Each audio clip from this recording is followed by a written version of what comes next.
말씀에 앞서 제가 기도하고 오늘 말씀 창세기 17장 1절 말씀 가지고 하나님의 전능성에 대한 고백이라는 제목으로 하나님 말씀 증거하겠습니다. 제가 오늘 말씀의 시간을 두고 기도하겠습니다.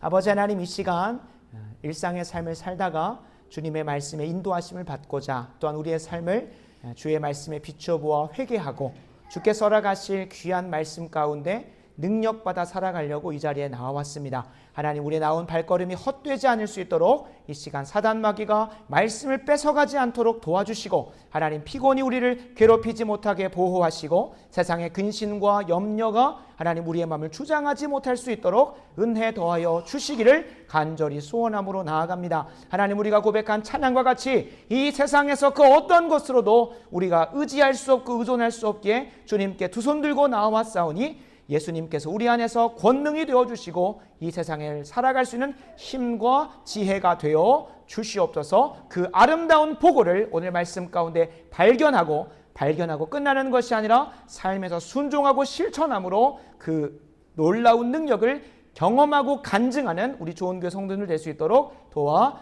주시옵소서. 예수님의 이름으로 간절히 기도합니다. 아멘. 아멘. 창세기 17장 1절입니다. 창세기 17장 1절입니다.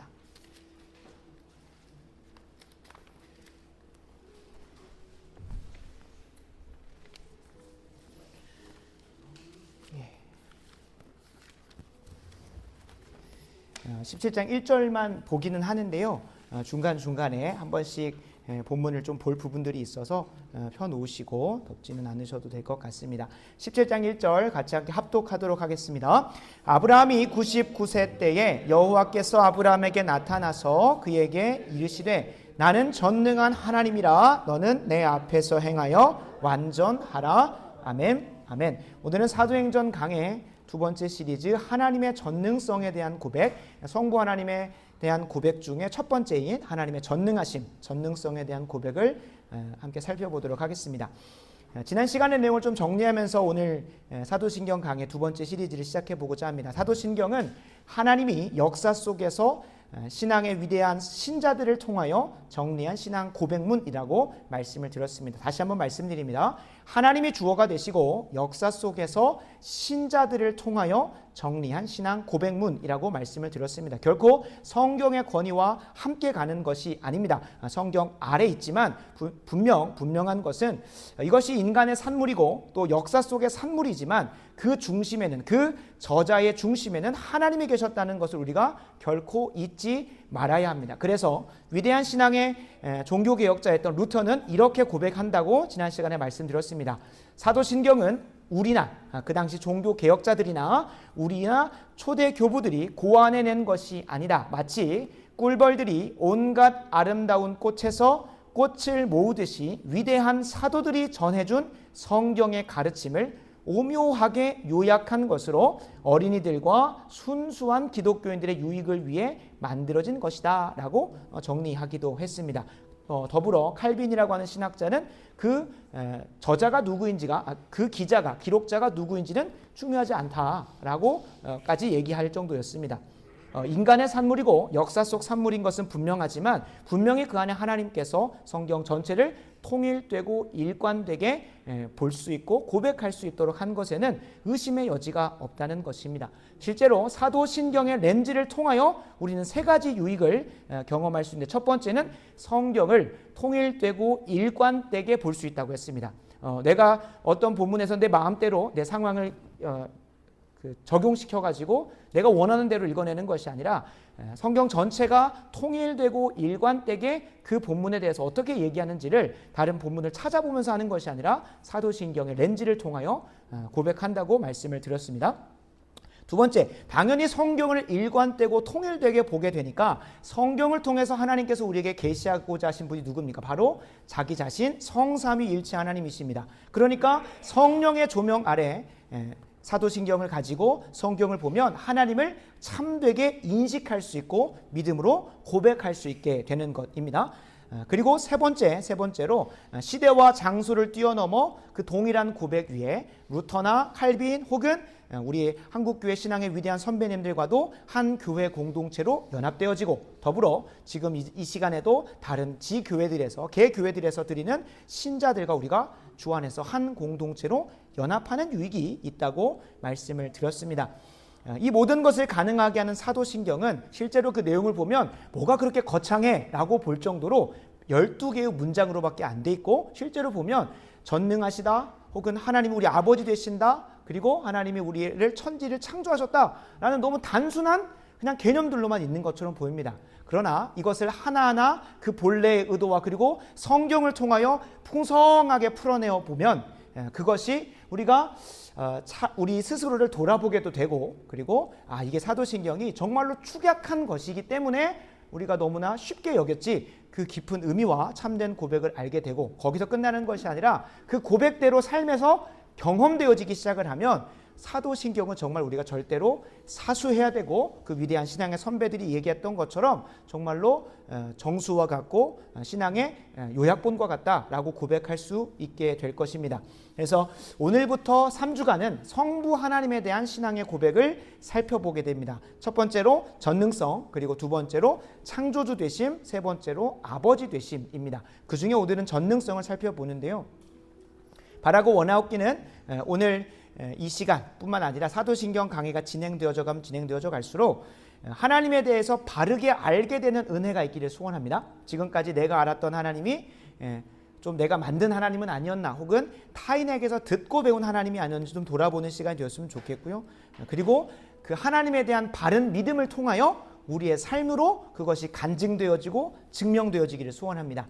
그냥 교리를 알고 끝나면 아무 소용이 없습니다. 성경을 천독 만독하고 교리책을 다 떼었다고 하더라도, 모든 신앙 고백문을 다 연구하고 읽어보았다 하더라도 실제로 그것을 통하여 하나님과 친밀하게 교제하고 하나님의 임재 앞으로 나가는 것이 단 한 번도 없다면 그것은 정말로 불쌍한 인생입니다.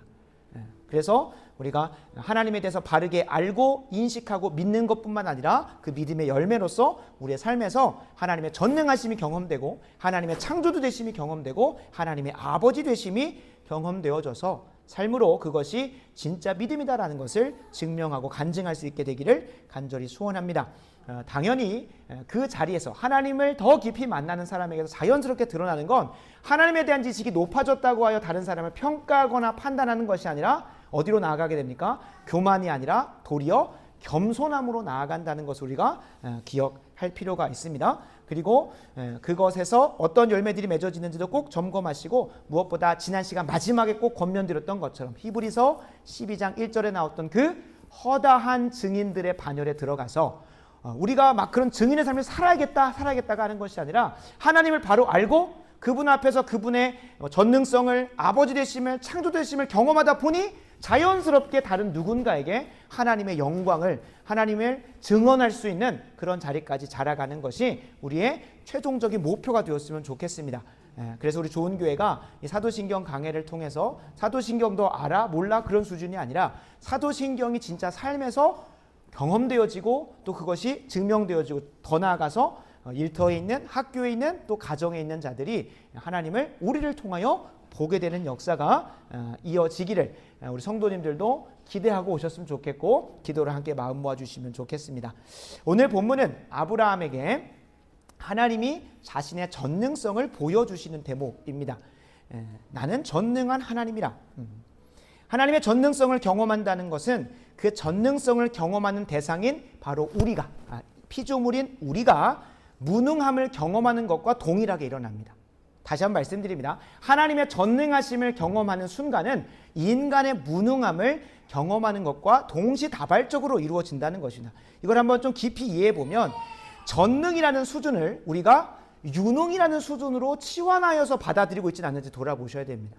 무슨 말이냐면, 하나님이 나보다 이 정도는 조금 더 하실 수 있는 분이야 정도로 보고 있다면 그건 전능이 아니라 유능입니다. 전능이라고 하면 우리의 능력과 지혜의 한계와 끝이 없는 것을 이야기하고, 그 앞에 서서 내 자신의 피조물됨을, 한계를 마주하면 내가 무엇으로 보이겠습니까?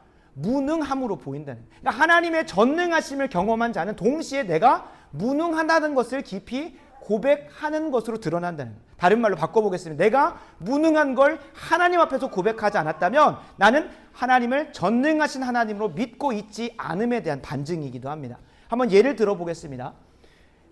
혈루증 걸린 여인이 수많은 의원들을 찾아가다가 주님 앞에 나아가서 기적으로 전능하심으로 치유함을 경험을 합니다.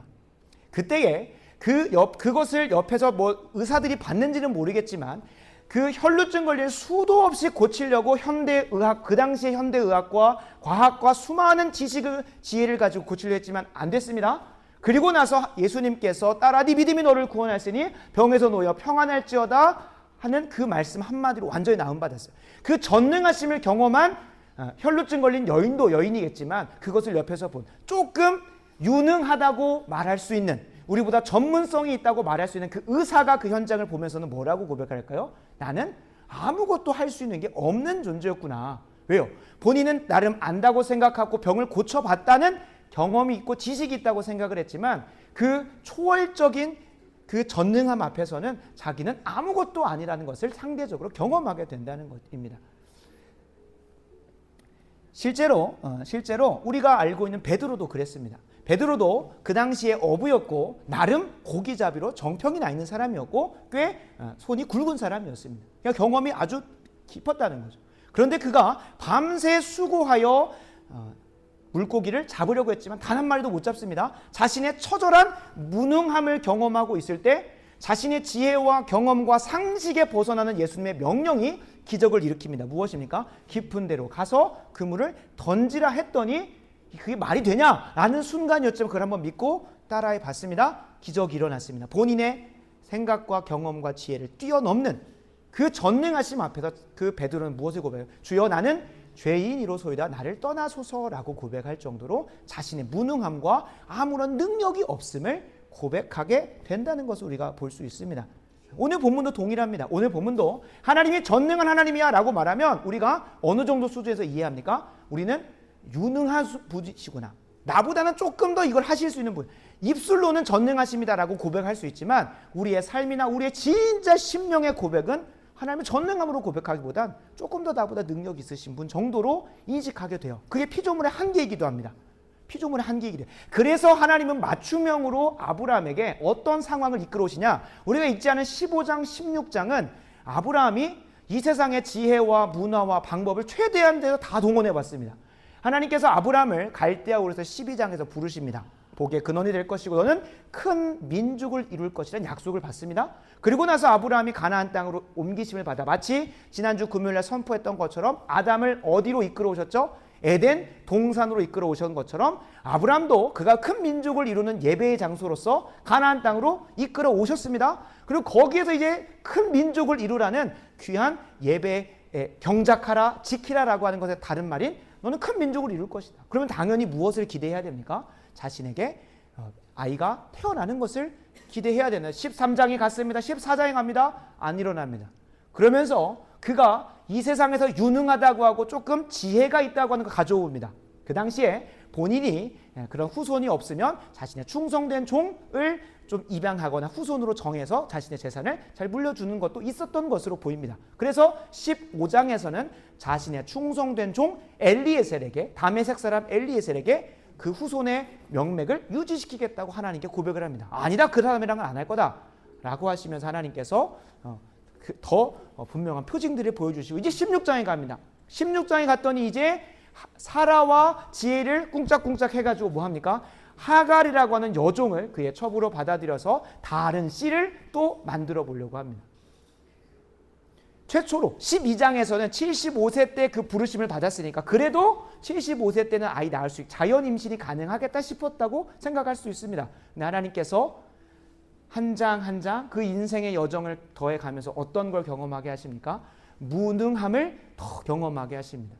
인간의 지혜도 인간의 지식도 그리고 세상 사람들이라는 문화와 방법들도 다 가져와 보지만 그가 경험했던 건 뭐예요? 나는 아무것도 할 수 없다는 total inability를 경험하는 거예요. 아무것도 할 수 없는 전적 타락, 전적 부패로 나는 아무것도 할 수 없는 존재라는 것을 깊이 깨닫게 하시고 그 장에서 17장 1장에 출발하는 거예요. 17장 1절 나는 전능한 하나님이에요. 나는 전능한 하나님. 이제 17장부터 하나님께서 세상의 방법으로는 절대 할 수 없는 무능을 경험케 하시고 이제 전능한 하나님이심을 한 장 한 장 더해져 가면 갈수록 보여주시기 시작을 합니다. 아브라함의 나이가 몇 세입니까? 1절에 보면 99세 때에. 그리고 그 아브라함은 하나님이 너를 통하여 이제 정말로 큰 민족을 이루실 거라는 말씀 앞에 17절을 한번 보도록 하겠습니다. 아브라함이 엎드려 웃으며 마음속으로도 이르되 100세 된 사람이 어찌 자식을 낳을까? 사라는 90세니 어찌 출산하리요? 라고 하면서 그의 반응이 무엇이었습니까? 하나님의 전능하심 앞에서, 아직 다 보여진 건 아니지만 전능하심 앞에서 그는 웃을 수밖에 없는 거예요. 우리의 반응이 그럴 때가 있습니다.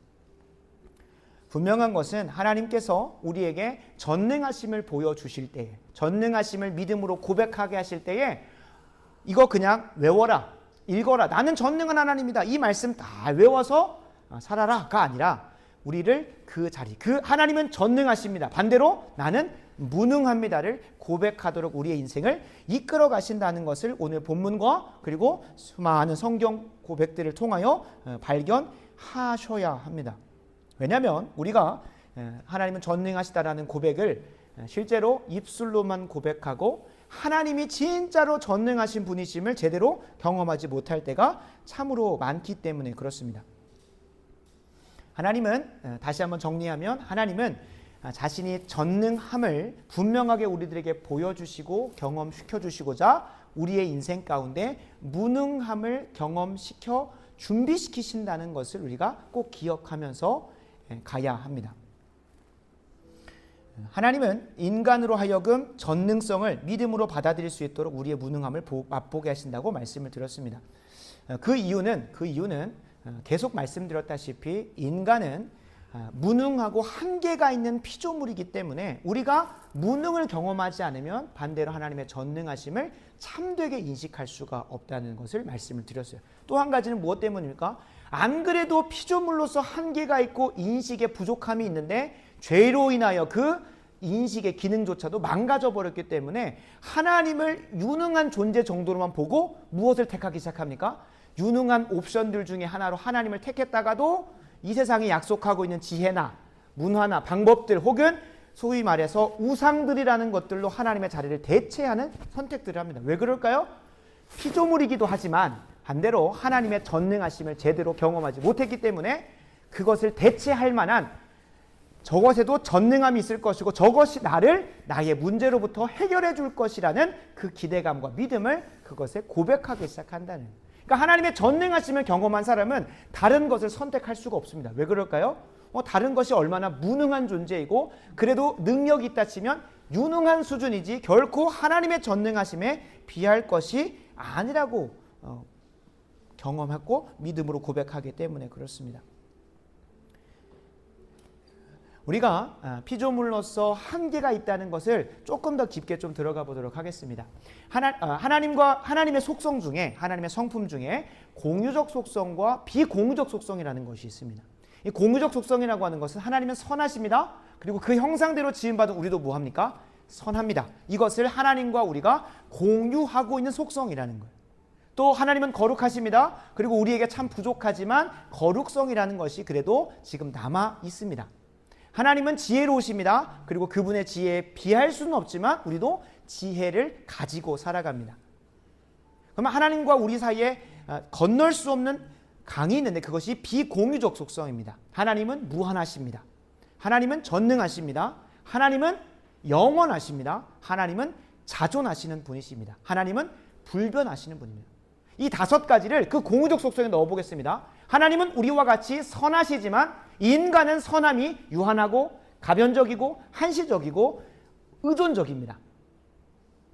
그러나 하나님의 선하심은 영원하고 불변하고 자존하시며 결코 변개치 않으시는 불변하시는 분이시라는 거예요.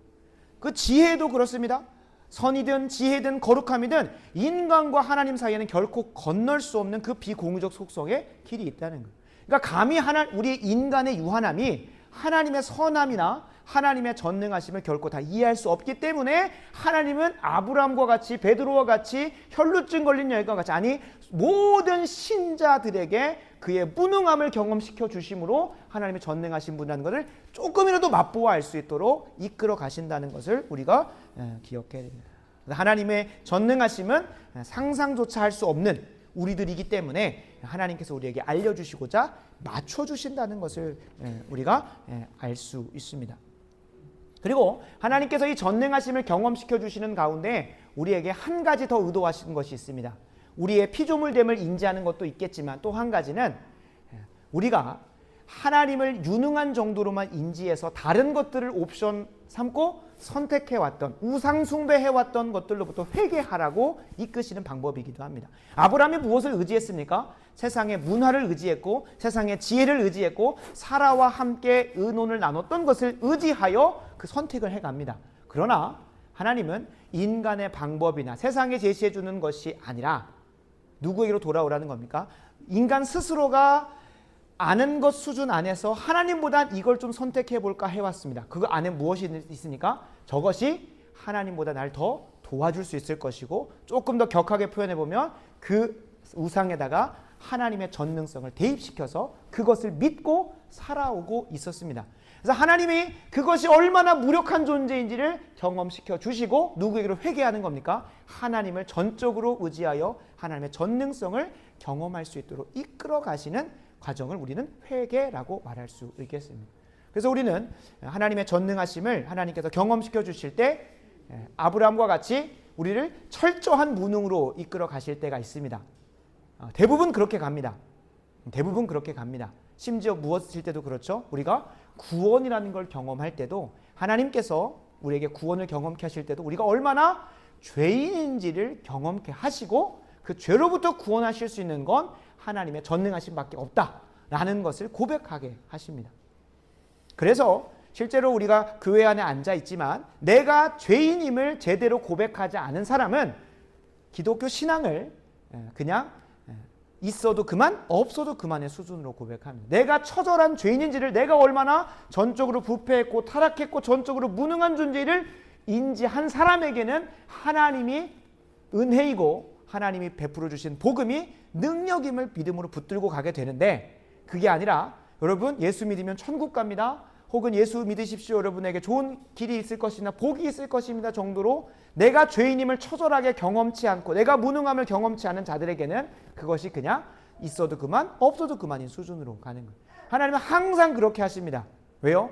그래야 그것이 얼마나 값진 것이고 얼마나 귀한 것인지를 알기 때문에 그렇습니다. 우리가 복음을 가볍게 여기고 예수 그리스도의 보혈의 능력을 쉽게 여기는 이유가 뭡니까? 그게 공짜로 주어진다고 생각하기 때문에 그렇습니다. 절대 공짜가 아니죠. 하나님께는 하나밖에 없는 가장 귀한 아들을 코스트를 지불함으로써 우리에게 주신 가장 값비싼 것인데 그것이 우리에게 아무 대가 없이 주어지다 보니 은혜로 주어지다 보니 그것을 너무나 경홀히 여기잖아요. 그러니까 하나님은 결국 그렇게 하고 싶어 하지 않는 거예요. 그래서 마태복음 우리가 본문 읽어가면서도 천국은 마치 밭에 감추인 보화를 발견한 한 사람과 같다는 거예요. 그 사람은 그것의 가치를 바로 아니까 뭐 하는 겁니까? 자기 인생을 다 바쳐서 그것을 택하는 겁니다. 주님께서도 말씀하십니다. 개나 돼지에게 무엇을 주지 말라? 진주를 주지 말라. 왜 그럴까요? 그들은 사료나 진주나 구분이 안 되는 겁니다. 그 가치를 모르기 때문에 하나님께서 그들에게 주시지 말라는 거예요. 진짜 은혜로 그것을 감사로 받아들이는 사람은 누굽니까? 내가 얼마나 무능한지를 경험하고 내가 얼마나 가치 없는 존재를 경험하고 내가 얼마나 죄인인지를 경험한 자들에게는 구원이 은혜요 그리고 하나님의 전능성이 나에게 구원을 베푸신다는 것을 고백하게 됩니다. 그러나 많은 그리스도인들 그리고 많은 비그리스도인들조차 하나님의 전능성을 서두에서 계속 말씀드렸다시피 유능한 수준이나 다른 선택지 중에 하나 정도로 생각하고 그거 선택해도 되고 안 해도 돼. 그 정도로만 임하는 경우가 너무나 많습니다. 그러나 하나님의 전능성을 믿음으로 고백하는 신자들에게서 마땅히 나와야 할 고백이 감사와 찬양인데 기쁨이고 감사인데 오히려 그들은 그 비그리스도인들과 수많은 그리스도인들조차도 17절에 나왔던 아브라함의 반응처럼 뭘 합니까? 아브라함이 엎드려 웃으며 마음속으로 이르되 의심하고 그냥 웃고 넘기는 거죠. 하나님의 전능성 앞에서 그냥 웃는 거예요. 이것은 하나님에 대한 모독이요, 하나님에 대한 불신앙입니다. 근데 이것은 양반입니다. 우리가 좀 두 가지 케이스를 하나 더 살펴보려고 하는데, 작정하고 하나님의 전능하심을 아예 까내리는 자들이 있습니다. 자신은 무신론자다, 자신은 하나님을 믿지 않는다라고 말하는 사람들이 이러한 회개망측한 하나의 명제를 만들어 놓고 하나님 전능하시지 않다라고 하는데, 그 명제는 이렇습니다. 이 명제가 참은 아닙니다. 하나님이 결코 들 수 없는 돌을, 아무도 들 수 없는 들을 창조할 수 없다. 아무도 들 수 없는 돌을 하나님은 창조하실 수 없다 라고 말한다는 거예요. 말이 이상하잖아요. 근데 보세요. 이게 3단 논법이에요. 3단 논법. 3단 논법의 첫 번째는 하나님, 이 세상에 들 수 없는 돌이 있다. 아무도 들 수 없는 돌이 있다. 하나님은 그것을 창조할 수 있다. 근데 이거 두 개를 합쳐볼게요. A와 B를 합쳐서 3단 논법이 그렇잖아요. 사람은 모두 죽는다. 소크라테스는 사람이다. 그러므로 소크라테스는 죽는다. 이런 게 3단 논법이잖아요. 그것 안으로 가져가 보면 하나님이 이 세상에서 아무도 들 수 없는 돌을 창조할 수 없다 라고 말한다는 것 자체가, 하나님이 그것을 창조해내도 문제고, 창조해내도 그걸 들 수 없기 때문에 하나님은 무능하신 거고, 그리고 그런 돌을 만들 수 없기 때문에 또 창조의 능력이 없기 때문에 또 무능한 거예요. 그러니까 이 올무 안에서는 하나님은 어찌됐든 무능하신 존재가 되는 거예요. 근데 한번 생각을 해보면 3단 논법이라고 했을 때, 우리가 그런 철학 시간은 아니기 때문에 A도 참이고 B도 참일 때 C가 참이 되는 거죠. 그리고 그것 자체가 무엇이 있습니까? 모순이 있는 거예요. 모순. 그 문장 자체 안에서. 문장 자체 안에서. 모순이 있기 때문에 우리가 오히려 스스로의 존재를 부정해버리는. 그러니까 하나님은 거짓말할 수 없으시다. 이런 말도 많이 하잖아요. 거짓말 하실 수 없죠, 하나님은. 근데 하나님은 그 존재 자체를 부정하게 만드는, 선하신 분이시고 진실된 분이시다라는 그 존재를 부정하게 만드는 어떤 행위를 할 수 없다라고 말하는 것은, 이건 모순이 있는 거죠. 그 모순 안에서 우리가 하나님의 전능하심을 못 믿겠다, 반대로 하나님은 무능하시다라고 말하는 것은 참된 불신앙이고 완전한 모독이라는 것을 우리가 좀 기억하실 필요가 있습니다. 또 신자들 가운데서 이런 고백을 하는 사람이 있습니다. 신자들 가운데서도 자신의 뜻대로 모든 것을 행하여 주시지 못하니까 하나님 뭐 하시다는 분이에요? 하나님 무능하시다, 하나님 전능하시지 않다라고 말하는 분들이 있어요. 근데 이것도 조금만 더 깊게 생각해 보면 그 안에 모순이 있습니다. 무슨 말이냐? 우리가 사랑하는 자녀가 정말로 그에게 해가 되고 악이 되는 것을 해달라고 할 때 우리는 부모님들은 결코 해주지 않습니다. 그렇다고 하여 아이들은 뭐라고 고백할 수 있습니까? 그것도 못해줘. 부모님은 무능해, 능력이 없어 라고 말할 수 있습니다. 그러나 그 아이는 모순 가운데 있습니다. 부모님은 전능하신 분은 아니지만 하나님은 우리 사랑하는 자녀들에게 필요한 것이 무엇이고 어떠한 것이 해가 되고 악이 될 것인지를 뭐 할 수 있는 능력이 있으십니까? 분별하실 수 있는 능력이 있으신 거예요. 그러니까 하나님의 그 모든 걸 해주실 수 있는 능력 가운데 무엇도 있는 겁니까? 우리 자녀에게 무엇이 유익이 되고 덕이 되는지를 분별할 수 있는 능력이 있다는 것을 우리가 함께 고려한다면, 우리에게 내가 원하는 것을 해주지 않는다는 것이 하나님에게서는 전능하심이라는 거예요. 나는 선한 것이, 내게 좋은 것이 무엇인지 분별할 수 있는 능력이 없습니다. 그러나 하나님은 분별할 수 있는 능력도 있으시고 그걸 해주실 수 있는 능력도 있기 때문에 이 두 가지가 함께 작용하여서 하나님은 전능하신 분이신 거예요. 만약에 하나님이 우리에게 해가 되고 유익하지 않은 것인데도 계속 그냥 주시는 분이시다, 그럼 하나님 전능하신 분이 아니신 겁니다. 왜요? 분별할 수 있는 능력이 없으시니까. 그러니까 우리가 하나님에 대한 불신앙이나 모독으로 갈 때가 있어요. 그러나 우리가 성경에서도 기록하고 있는 바 하나님의 전능하심을 경험하는 것은 내가 얼마나 무능한 존재인지를 깊이 깨닫게 되면 자연스럽게 하나님의 전능하심이 보이게 되고, 그리고 그 하나님의 전능하심을 경험한 자에게서는 반드시 하나님에 대한 신뢰 속에서 어떤 상황이 놓이더라도 감사와 찬양이 나오게 됩니다. 그래서 마지막으로 우리가 좀 살펴보려고 하는 것은 그 하나님의 전능성을 경험한 자에게서 자연스럽게 나타나는, 신자에게서 자연스럽게 나타나는 반응들입니다. 신자는 하나님의 전능성 앞에서 감사와 찬양으로 화답하게 됩니다. 어떤 상황 속에서도 나를 뭐 할 수 있기 때문에, 구원하실 수 있기 때문에, 두려움과 염려보다는 평안과 소망으로 나아가게 되어 있습니다. 왜요? 그 상황으로부터도 나를 구원하실 수 있는 분이시라는 것을 믿기 때문에 그렇습니다. 이해가 되지 않는 상황이더라도 전능하신 하나님에 대한 이해가 아니라, 하나님에 대한 이해가 아니라 무엇 가운데? 신뢰 가운데, 그 관계로부터 오는 신뢰 속에서 다시금 담대함으로 나아갈 수 있게 됩니다. 그래서 우리가 하나님의 전능성을 성경적으로 정리해보면 이렇게 이야기할 수 있겠습니다. 하나님이 어떤 상황 속에서도 나라는 존재를 스스로 하신 언약의 말씀대로 구원하시기에 충분하다는 것. 내가 원하는 대로 내 마음대로 해주는 게 충분하신 분이 전능하신 게 아니라, 하나님이 내가 속한 어떠한 상황 속에서도 하나님이 약속하신 말씀의 바운더리 안에서 다 해내실 수 있다는 게 다 해내실 수 있다는 게 전능성이라는 거예요. 내가 원하는 대로 해준다고 그게 전능성이 아니라, 하나님이 우리에게 고백하기를 원하시는 것은 하나님이 약속하신 말씀 안에서 우리를 언제든 구원하시고 언제든 살려주시고 언제든 도우실 수 있다는 것이, 그게 전능성이라는 거예요. 아브라함도 그렇습니다. 아브라함도 다른 많은 것들을 약속한 것이 아니라 그에게는 단 하나의 약속이 있었습니다. 큰 민족을 이룰 것이다.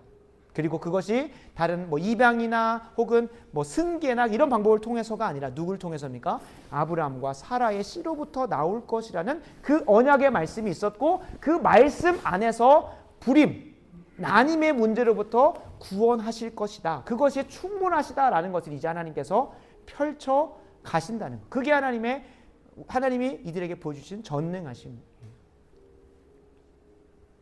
실제로 창세기 21장 1절 3절을 같이 한번 찾아보겠습니다. 창세기 21장 1절 3절 제가 봉독하도록 하겠습니다. 여호와께서 말씀하신 대로, 언약하신 대로, 약속하신 대로 사라를 돌보셨고, 여호와께서 말씀하신 대로 사라에게 행하셨으므로. 이게 전능하심이라는 거예요. 하나님은 인간이 아니시니 거짓말하지 않으시고 인생이 아니시니 후회가 없으시다. 어찌 그 말씀하신 말을 행하지 않으시며 그 하신 말씀대로 실행하지 않으시냐. 민수기 23장 19절에 나온 말씀입니다. 하나님은 이만큼 전능하시다는 거예요. 그래서 사라가 임신하고 하나님이 말씀하신 시기가 돼요. 계속 말씀이 나요. 하나님이 약속하신 대로 그 시기가 되어 노년의 아브라함에게 아들을 낳으니 아브라함이 그에게 태어난 아들 곧 사라가 자기에게 낳은 아들을 이름하여 이삭이라 하였고.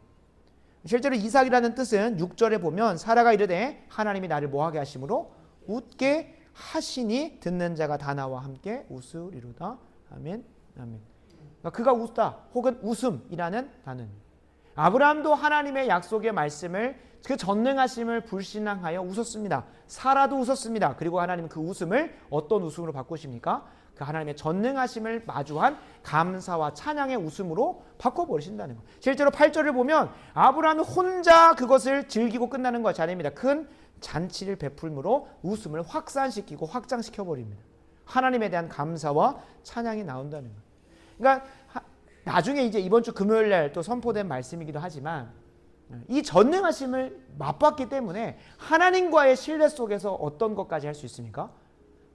그 생명이 없는, 경수가 끊어지고 아이를 뵐 수 없는 사라의 그 죽은 몸에서도, 육신은 살아있지만 자녀를 잉태할 수 있는 그 죽은 몸에서도 생명을 만드신 하나님이 죽은 자 가운데서 이삭을 살리실 수 있다는 그 믿음까지도 자라가게 하시는 것을 보면, 우리가 이해되지 않다고 하더라도 하나님의 전능하심에 대한 믿음을 고백하고 그것을 경험시켜 주기를 기대하면서 나아가셔야 되는 거예요. 실제로 여러분, 우리는 결코 하나님을 이해할 수 없습니다. 이해되어지는 순간 그것은 더 이상 하나님이 아니십니다. 왜 그럽니까? 하나님은 비공유적 속성으로 무한하시고 영원하시고 불변하시고 자존하시는 분이십니다. 그런데 그 불변하시고 무한하시고 영원하시고 자존하시는 분이 유한하고 한시적이고 가변적이고 의존적인 존재의 머릿속, 그 이성, 심지어 죄로 인해 망가져버린 그 이성 안에서 이해가 되어진다는 것은 더 이상 신이 될 수 없다는 것을 반증하는 것입니다.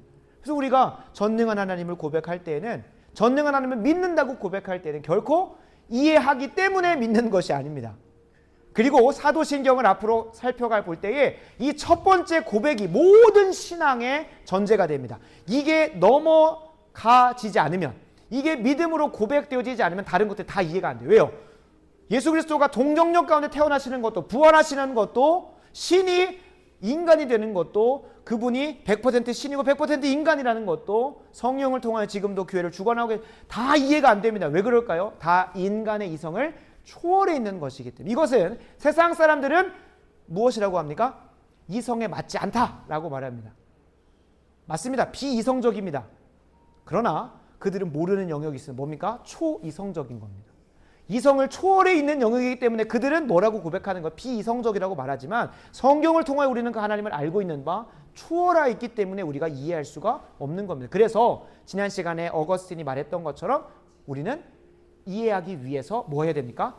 믿음을 가져야 됩니다. 하나님에 대한 전능함에 대한 믿음을 가지게 되면 그 뒤에 나오는 창조주 하나님, 아버지 되시는 하나님, 예수 그리스도에 대한 그 모든 게 다 이해가 되어지는 거예요. 그리고 그 믿음을 가지고, 하나님의 전능성에 대한 믿음을 가지고 우리의 신앙을 고백하고 삶을 살아가다 보면 뭐가 이해되어지니까 하나님이 진짜 전능하신 분이다를 이해하게 되는 거예요. 아, 하나님이 나의 창조주 되심을 이해하게 되는 거예요. 아, 예수 그리스도가 죽은 자 가운데 살아나셨던 그 부활이 이해되어지기 시작해요. 뭐 안에서? 하나님의 전능하심에 대한 믿음의 고백 안에서. 그래서 사도신경이 모든 신앙, 성경, 신앙생활에 대한 전제이고 첫 단추이고, 그리고 그 사도신경의 첫 번째 단추가 하나님의 전능성에 대한 고백이에요. 이 전능성에 대한 고백을 여러분 모두가 경험하게 되길 간절히 소원합니다. 믿음으로 한번 그 발걸음을 내딛어서 경험하게 되길 소원합니다. 그러나 이것이 쉽지는 않습니다. 아, 하나님 전능하십니다. 전능하신 나의 주 하나님, 좀 이따가 이 찬양 고백하면서 기도의 자리에 나아갈 텐데, 단순히 그 찬양 여러 번, 100번, 1000번, 만번 고백한다고 해서 전능하심이 경험되는 게 아닙니다. 전능하심을 경험하라고 하는 것은 누군가에게는 저주처럼 느껴질 수 있습니다. 왜 그럴까요? 우리가 전적으로 무능하다는 것을 경험해야 진짜 하나님이 전능하신 분이심을 입술로가 아니라 삶으로 고백할 수 있기 때문에, 그 안에서 진짜 두려움과 불안과 염려를 넉넉히 이기게 만든 하나님의 전능하심을 의지하여 살아가는 기쁨과 소망과 감사와 찬양, 그리고 아브라함과 사라에게서만 나올 수 있었던 그 웃음 짓는 삶이 시작될 수 있기 때문에, 그래서 참 무섭습니다. 여러분, 하나님의 전능하심을 경험하시기 바랍니다. 나는 그 말이 생각보다 무섭습니다. 왜요? 하나님은 진짜 우리에게 나는 전능한 하나님이라는 것을 진짜로 맛보여 주시기 원해요. 그러려면 우리가 얼마나 무능한 존재이고 지금까지 우리가 하나님을 유능한 수준 정도만 고백해 왔다는 것을 처절하게 경험하게 하실 겁니다. 그러나 여러분 기뻐하십시오. 십자가 뒤에 영광이 있듯이 하나님 말씀에 따라서 우리가 죽었을 때에 우리를 살리시는 부활이 예견되어 있듯이, 우리가 그 무능을 경험할 때에 하나님은 동시에 전능하심을 경험하게 하셔서 더 이상 우리가 그 무능 속에 살아가는 존재가 아니라 하나님을 전적으로 의지하여 그 전능함을 힘입어 살아가는 삶을 열어주실 것을 기대하시면서 반쯤만 무능함을 경험하지 마시고 전적으로 무능함을 경험하시기 바랍니다. 나는 아무것도 할 수 없고 나는 전적으로 타락하고 부패한 죄인이라는 것을 정말로 고백하시기 바랍니다. 말씀을 마무리합니다.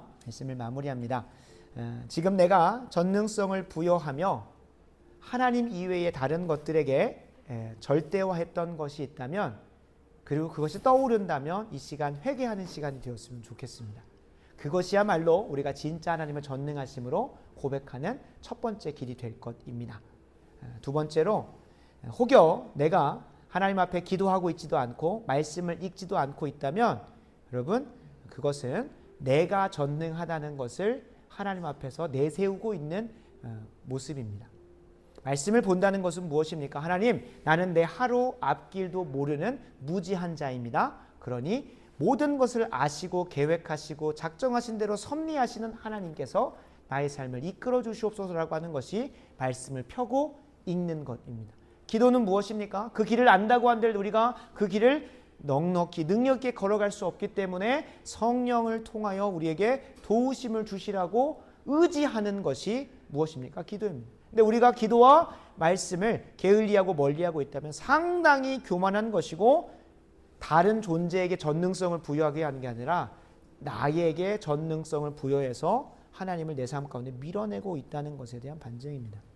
여러분, 하나님에 대한 전능함의 고백은 내가 지금까지 전능성을 부여해 왔던 그 우상으로부터 탈피하여 하나님께로 나아가는 길이고, 두 번째로는 말씀과 기도의 자리를 세워가는 것이 하나님에 대한 전능성을 고백하는 참된 표지이라는 것을 우리가 기억하시고 나아가기를 간절히 소원합니다. 그리하여 바라고 원하옵기는 이 전능성에 대한 고백이 단순히 매 주일마다 나는 전능하신 하나님, 창조주 되시며 나의 아버지 되시는 성부 하나님을 믿습니다. 입술의 고백이 아니라 적어도 이 자리에서 이 말씀의 강단에서 선포된 것들을 가장 먼저 들으시는 우리 좋은 성도님들부터 전능성을 경험하셔서 그것을 유능한 수준 정도에서만 경험하고 있는 성도님들에게 그것을 삶으로 좀 보여주셔서 나도 진짜 전능한 하나님을 깊이 경험하고 싶다는 소원함이 일어나는 귀한 믿음의 본이 되시길, 허다한 증인이 되시길 간절히 소원합니다.